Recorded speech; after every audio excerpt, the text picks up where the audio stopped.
na njia nyingine zilizofikisha ujumbe. Hongereni sana na asanteni wote kwa niaba ya chama.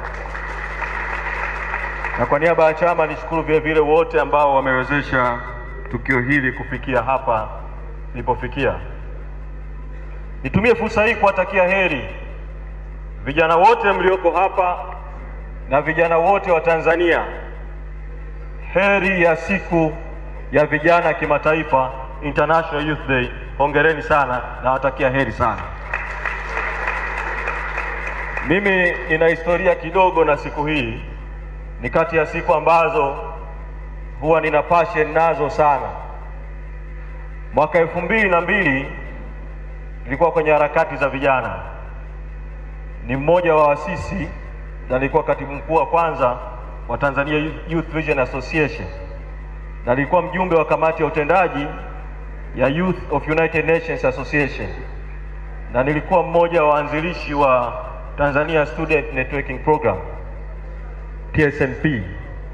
Sasa mwaka 2002 tukiwa kwenye harakati za vijana, wakati huo teknolojia ya internet haijakuwa sana kama sasa.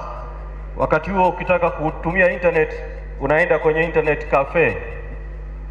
Siku moja tukiwa kwenye internet cafe tunapekua kidogo, tukakuta huko duniani kunaadhimishwa siku ya kimataifa ya vijana chini ya Umoja wa Mataifa, lakini Tanzania ilikuwa haijawahi kuadhimishwa. Sisi vijana wakati huo tukaamua sisi tutaiadhimisha. Hatukuwa na fedha, hatukuwa na uwezo. Wengi wetu tulikuwa wanafunzi bado wakati huo. Tukakusanyana, tukaandaa kwa mara ya kwanza kabisa siku ya vijana kufanyika Tanzania. Ikafanyika Karimjee tarehe 12 mwezi wa 8 mwaka 2002, vijana wenyewe tukiwa tumeandaa siku ya vijana kumbi wa Karimjee. Mwaka uliofuata, kwa sababu ya hamasa ya vijana wenyewe kuandaa siku ya vijana, serikali na shirika la kazi la Umoja wa Mataifa ILO wakatutafuta kusupport ile kazi. Tukaandaa maadhimisho ya pili Karimjee tena 2003, na mgeni rasmi wakati huo akawa aliyekuwa waziri wa vijana wakati huo na mambo ya kazi, ajira, Waziri Kapuya. Na ile 2002 kitu kikubwa ambacho kilifanya serikali mwaka uliofuata ifuate pale vijana tulipoanzia. Tulipotoka Karimjee nilikuwa na kipindi na Generali on Monday, wakati huo kilikuwa live Channel 10 na DTV wakati huo. Sasa wakati tunaongea kwenye baraza, kwenye kipindi cha Generali live, tunadai kuundwa kwa baraza huru la vijana. Waziri Kapuya wakati huo, waziri wa vijana, akapiga simu redioni akasema, bana, serikali tunaahidi hizo kelele za vijana tumesikia, na mengi akasema pale, alafu akajikomiti kwamba mwaka unaofuata watashiriki maadhimisho. Sasa nyinyi vijana wa Chadema mmenikumbusha hayo ya wakati huo, kwa sababu nyinyi wenyewe vijana mmekuwa mstari wa mbele kuadhimisha na kuandaa maadhimisho haya. Hongereni sana. Niwashukuru vile vile kwa tuzo ambayo mmenipatia, tuzo ya kukihami chama, na tuzo hii nami naitunuku kwa makatibu wote wa chama nchi nzima tunaoshirikiana kwenye kazi ya kuihami chama, wa chama na mabaraza. Asanteni sana, tuendelee kukihami chama. Tuzo hii mlionipa itapaswa ije na wajibu kwenu vijana. Tunafahamu chama kina mifumo yake ya kukilinda na kukihami chama, lakini tunatambua kwamba vijana ni nguvu ya mabadiliko. Baada ya maadhimisho yenu haya, nitaomba niwe na kikao makao makuu ya chama na uongozi wenu wa chama wa BAVICHA Taifa na sekretarieti ya BAVICHA ili tujadiliane kuhusu nafasi ya BAVICHA katika kukihami chama wakati huu ambapo tuko kwenye mapambano. Na nasema tuko kwenye mapambano, vita. Upande mmoja tunaweza kudhani vita yetu kuu tulionayo, ambayo ndio vita kuu ya kutaka Tanzania ipate katiba mpya, ndio vita pekee tulionayo. Upande wa pili tunaweza tukadhani kwamba vita tulionayo ya kutaka ukweli, haki na uwajibikaji kutokana na mauaji ya Oktoba 29 na siku zilizofuatia ni vita kuu ambayo tunayo. Kwa nje tunaweza kuziona hizo ndio vita tulizonazo, na kazi kubwa tulionayo ya kukijenga chama ngazi zote mpaka kwenye misingi na matawi na kukiamsha chama ni vita tulizonazo, ni wajibu, ni mapambano tulionayo. Lakini katikati ya vita hizo tulizonazo na mapambano hayo, watawala haramu na dhalimu wameamua kufungua vita dhidi ya Chadema.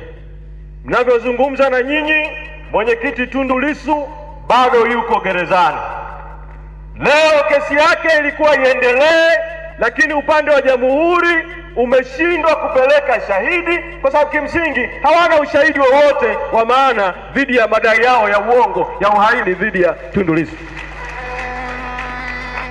Tunataka mwenyekiti wetu aachiwe bila masharti yoyote.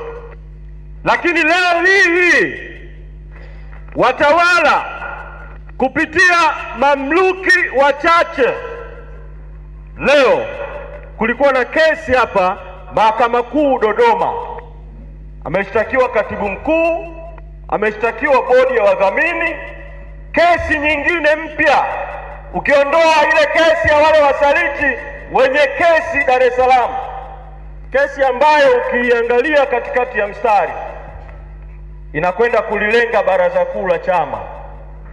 Watawala wanataka kuendeleza vita ya kukigawa chama, kukivuruga chama. Sitaongea sana hili hapa kwa sababu mimi ni mmoja wa wadaiwa au washtakiwa, kwa naweza kuambiwa naingilia uhuru wa mahakama. Katika wakati mwafaka tutaongea, lakini nataka kusisitiza wajibu wa vijana kama nguvu ya mabadiliko katika kukihami chama na viongozi wa chama ngazi mbalimbali, ili kwa pamoja tukabiliane na vita kubwa zaidi tunazozikabili na hatimaye tutazishinda.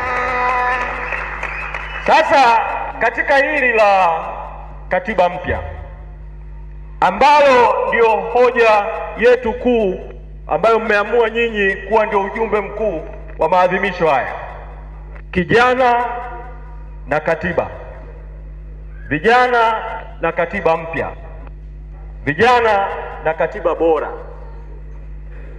Kuna jambo ambalo ni vizuri vijana mkalifahamu. Watawala haramu na dhalimu na baadhi ya wanaobebwa upepo wa propaganda za watawala hao wanataka kuwatumia vijana kukwamisha mchakato wa katiba. Na hoja wanayokuja nayo ukiisikiliza kwa nje unaweza kudhani ni hoja ya maana sana. Wanasema hivi, mchakato wa katiba ulikwama mwaka 2014. Kwa sababu ulikwama 2014, hapa katikati kuna waliofikisha miaka 18 kati ya 2014 mpaka sasa 2026 ambao hawakushiriki mchakato wa katiba moja kwa moja wakati huo. Kwa wanasema mambo ya 2014 yamepitwa na wakati. Kwa mchakato wa katiba ama uanze upya kabisa kwa maoni kukusanywa, au ichukuliwe rasimu ya Tume ya Mabadiliko ya Katiba, rasimu ya pili maarufu kama rasimu ya Rioba, iwekwe hapa, ichukuliwe katiba inayopendekezwa ilipoandikwa walipobaki CCM na washirika wao wenyewe baada ya UKAWA, Umoja wa Katiba ya Wananchi, sisi kutoka hapa Dodoma, iwekwe hapa. Alafu ichukuliwe katiba ya mwaka 77 iwekwe hapa. Alafu yakusanywe maoni ya vijana waliofikisha umri sasa wa miaka 18 yawekwe hapa. alafu iandikwe sasa rasimu mpya kabisa ya katiba kwa kurejea hizi nyaraka zote. Ukisikiliza kwa nje unaweza ukaona hii hoja ina mantiki sana, inalenga kupanua demokrasia na mawazo ya vijana wapya.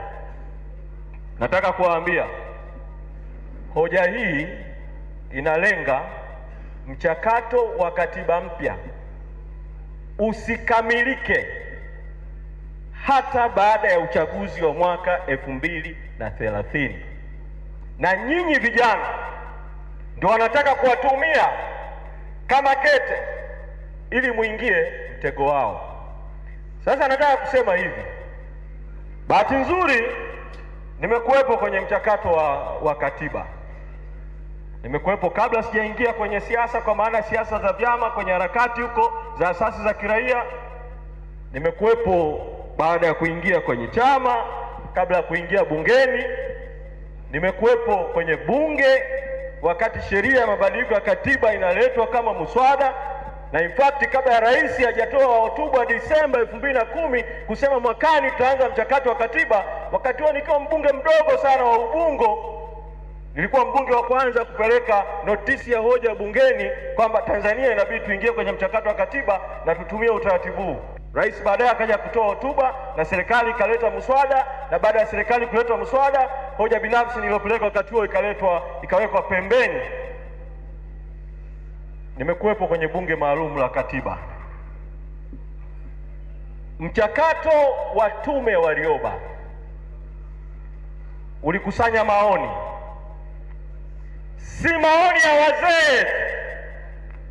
Katika mikutano zaidi ya 7,000 iliyofanyika nchi nzima, watu milioni 1.4 walitoa maoni.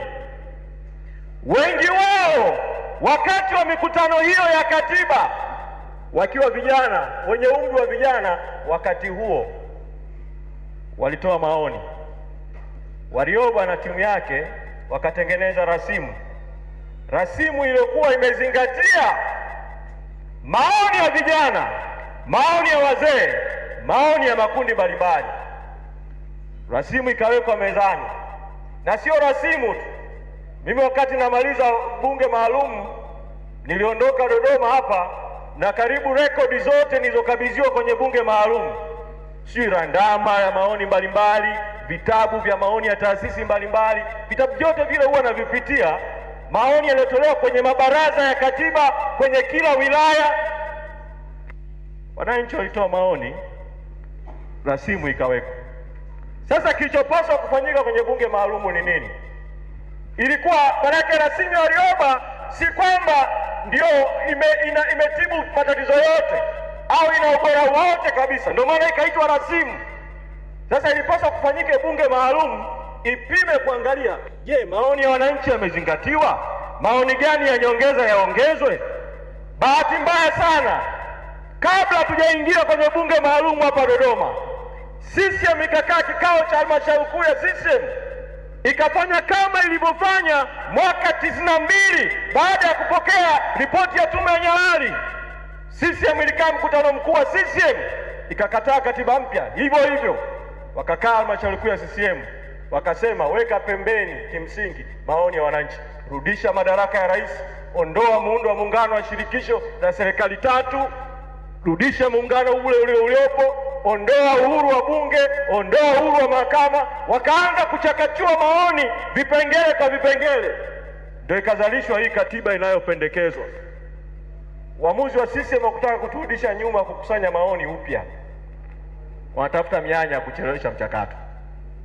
Na vijana, msiingie kwenye mtego wa kukubaliana na uamuzi huo. Kinachotakiwa kufanyika ni nini? Kwa maoni yangu, ule mchakato haramu uliofanyika CCM walipobaki wenyewe baada ya Ukawa kutoka, ndio ufutwe kwa sheria, uondolewe hiyo katiba inayopendekezwa ya CCM. Alafu turudi kwenye rasimu ya Warioba. Alafu sasa tuanze kuiboresha. Katika kuiboresha rasimu ya Warioba, kwa hii hoja ya kutaka vijana wawe wengi, chombo chochote kitakachopendekezwa cha kuiboresha rasimu ya Warioba iwe ni kamati ya wataalamu wa katiba. Baada ya hapo iwe ni bunge maalumu jipya, sio bunge hili, bunge maalumu inatokana na watu makundi mbalimbali. Bunge hilo maalumu la kuiboresha rasimu ya Warioba, kama hoja ni vijana kwamba hawakuwepo, basi vijana wawe na uwakilishi mkubwa zaidi kwenye bunge hilo kuliko kundi lingine lolote. Rasimu ya katiba iboreshwe, twende kwenye kura ya maoni. Tukipita njia ya namna hii, tutapata katiba mwaka 2027. Tutaanza mchakato mwaka huu 2026, tutapata katiba mpya mwaka 2027. Tutajiandaa na uchaguzi. Sasa katiba mpya ikitungwa, inabidi sheria zitungwe upya, sheria za uchaguzi, sheria ya polisi, sheria ya usalama wa taifa, sheria zote zinazohusiana na uchaguzi, sheria za siasa zitungwe upya. Unahitaji mwaka mzima kwa kazi ya kutunga sheria tu. Baada ya katiba mwaka 2028 tutafanya kazi ya kutunga sheria kwa mfumo huru zaidi wa kuitunga sheria, sio kwa kutumia bunge haramu lilivyo kwa muundo wake ulivyo hivi sasa. Na mwaka 2029 nchi itakwenda kwenye uchaguzi wa vijiji, vitongoji na mitaa, tukiwa na katiba mpya na sheria zitakazoitumia hiyo katiba mpya, na mwaka 2030 tutakwenda kwenye uchaguzi mkuu tukiwa na katiba mpya. Kwa hiyo ombi langu kwenu vijana wa Chadema, msiingie kwenye mtego ule wa mapambio kwamba vijana wa Tanzania tunataka mchakato uanze upya. Mkiingia huko tu mmeingia kwenye mtego wa CCM. Itafika 2030 hakuna katiba mpya. Wangapi mmenielewa kwenye hilo? Vidole viwili juu. Mmenielewa, si ndio? Mmenielewa, si ndio? Hamtaingia kwenye huo mtego, si ndio? Hamtaingia kwenye huo mtego, si ndio? Nimalize kwa mambo madogo mawili. Na Mheshimiwa Makamu Mwenyekiti, niombe ruhusa yako na vile vile mwenyekiti wa vijana niombe ruhusa yenu kwamba baada ya hotuba nitaomba niondoke kwa heshima na unyenyekevu, kwa sababu tunatakiwa kurudi Dar es Salaam. Kwa hiyo sitaweza kukaa mpaka mwisho kabisa kwa usafiri ambao nitasafiri nao. Kwa niombe tu, ukiona natoka kimya kimya ni kwa sababu tu hiyo. Nataka nimalize na mambo mawili. La kwanza, kesho tarehe 13 mwezi Agosti ni kumbukumbu ya kuzinduliwa upya kwa Chadema. Na katika kuzinduliwa huko upya kwa Chadema kulikofanyika tarehe 13 mwezi wa 8 mwaka 2006 ukumbi wa PTA Temeke, vitu vipya vifuatavyo vilizinduliwa katika Chadema. Kuliandikwa katiba mpya ya Chadema, kulianzishwa bendera mpya hii ya Chadema yenye rangi 4. Zamani bendera ya Chadema ilikuwa na rangi 2 tu, bluu bahari na nyeusi. Kulianzishwa mpango wa kwanza wa miaka 5 wa chama. Kulianzishwa kanda za chama, hazikuwepo wakati huo muundo wa kanda. Kulianzishwa mambo mengi mapya, lakini kubwa kuliko lote, siku hiyo ndio siku ambapo kulianzishwa mabaraza ya chama, BAVICHA, BAWACHA na BAZECHA, baraza la vijana, baraza la wazee na baraza la wanawake. Kwa leo ni siku moja kabla ya nyinyi kusherekea miaka 20 ya kuanzishwa kwa BAVICHA. Hongereni sana. Niwaombe mtumie fursa hiyo nje ya kongamano hili, mtakapokuwa mnarejea nyumbani, kutafakari miaka 20 ya safari ya BAVICHA. BAVICHA ilianza kama wazo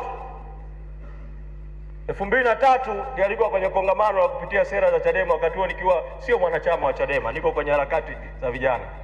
Wakati huo tulikuwa tunadai sana baraza la vijana, na taasisi yetu mmoja wapo tulikuwa nayo ikaja ikafutwa na serikali, National Forum, kwa kigezo kwamba inajihusisha na siasa. Viongozi wakati huo wakanialika, nikakishauri chama hiki kitakuwa tu kama tukatoa uhuru kwa vijana, wanawake. Wakati huo tulikuwa vijana, wanawake, kuanzisha baraza la wanawake, kuanzisha baraza la vijana. Ilikuwa na vyombo vinavyojitegemea, semi autonomous, sio full autonomous, lakini mahali ambapo makundi haya yatafanya siasa zao kwa uhuru wao, kwa nguvu zao. Viongozi wakati huo wakaniambia, sasa umetoa wazo, nani wa kulisimamia? wakaniambia nijiunge na Chadema, nikashawishiwa, hatimaye baadaye nikajiunga, nikawa mkurugenzi wa vijana. Kaingia kwenye uchaguzi wa 2005. Baada ya 2005 kazi ya kwanza ikawa kuanzisha mabaraza ya chama. Kwa hiyo mimi nishukuru kwa heshima ile mliosema ya uasisi wa baraza. Kwa kweli, kwa unyenyekevu mkubwa, sisi tulikuwa ambao tulianzisha hili baraza la vijana la Chadema, na tunamshukuru Mungu kwamba limefikia kwenye level hii. Sasa nikaongoza baraza la vijana nikiwa ndo tunalitengeneza 2006 mpaka 2009. 2009 nilikuwa na uwezo wa kugombea, nilikuwa na umri wa ujana, lakini nilikuwa vile vile mkurugenzi wa habari na uenezi wa chama na mkurugenzi wa mambo ya nje.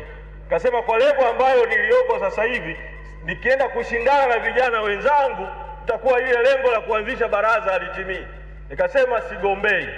Tukaingia kwenye uchaguzi, wakagombea Mheshimiwa John Heche na wengine, lakini uchaguzi wakati ule ukavurugika kwa tuhuma mbalimbali, ukafutwa.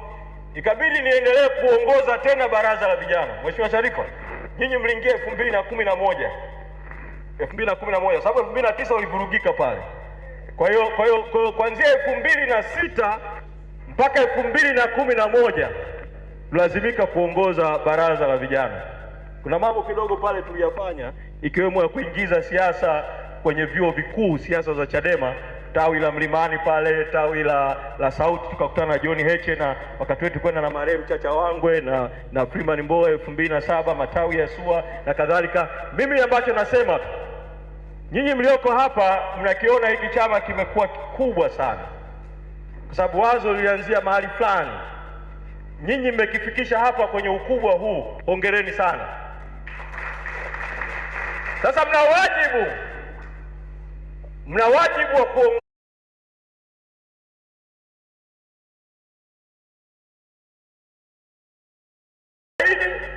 lakini sio BAVICHA tu.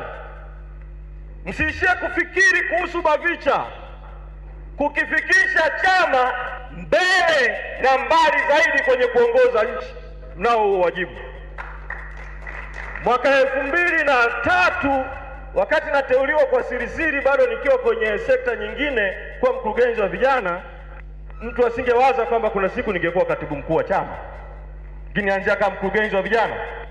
Wakati nakutana na Mheshimiwa John Heche mwaka 2007 chuo cha Sauti kule kufungua ofisi na tawi la Chaso au tawi la Chadema kwenye chuo kikuu pale Sauti, hakuna mtu ambaye angewaza kuna siku John Heche angekuwa makamu mwenyekiti wa chama.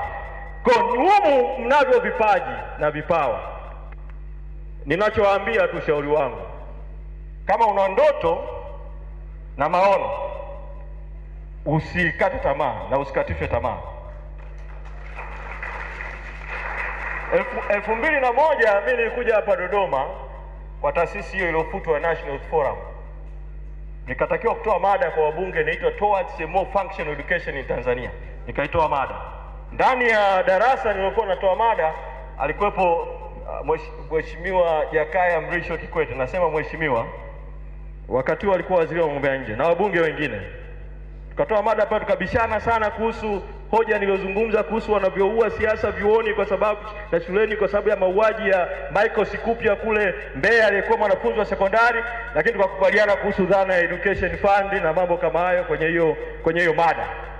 Mimi niliposikiliza wale wabunge hivi, nikakata shauri toka siku ile mwaka 2001 kwamba hawa ndio wabunge, na mimi naweza kuwa mbunge zaidi yao, kuna siku nitakuwa mbunge. 2001 alafu nikawa mbunge 2010 na 2015.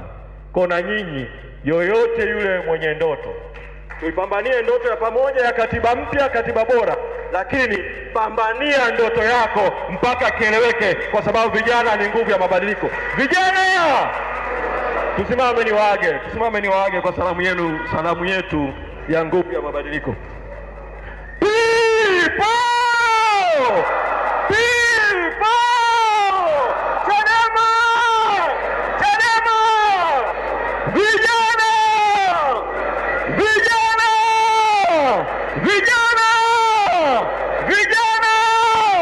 Asanteni sana na Mwenyezi Mungu awabariki sana.